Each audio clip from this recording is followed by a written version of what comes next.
Ang katotohanan sa pakikipagrelasyon ni Bunso Migs Malino, ano ito ating alamin.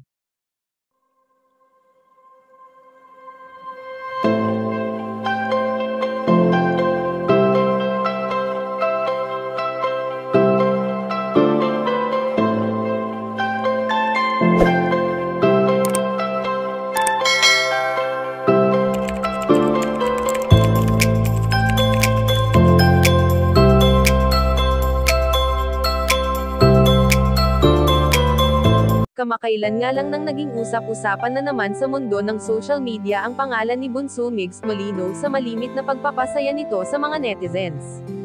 Sa palagiang pag-update ng binata sa kanyang Facebook, Instagram at YouTube channel nito ay talagang marami na sa atin ang nag-aabang palagi ng bagong video nito na talagang kinakaaliwan na ng lahat. Subalit ngayon nga ay may isang balita na nagkaroon na ng karelasyon si Bunso Migs Malino at makikita natin sa isang Facebook post ang naging sagot ng babaeng inuugnay sa binata.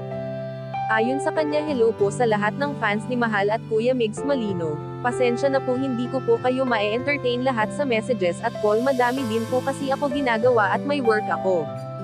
Wag po sana sasama ang loob kung hindi nasasagot lahat ng tanong nyo, salamat po sa pangunawa. Wala pong asawa o girlfriend si Kuya Migs kaya ikalma nyo po ang sarili nyo. Hayaan nyo po muna siya makahinga at makapag-isip-isip, lalo't kamamatay lang po ng kaibigan namin. Sa naging post na ito ay talagang nasagot na ang usapin patungkol sa binata at sana ay maintindihan din natin na hindi basta-basta makakalimot ang puso na noon ay nagmamahal sa isang babae. Bagamat ang pag-ibig na namagitan sa dating magkatambal ay tatatak palagi sa ating isipan kahit pa man lumipas na ang mahabang panahon. Kayo mga kachika, anong masasabi nyo dito? Please leave the comment and don't forget to subscribe.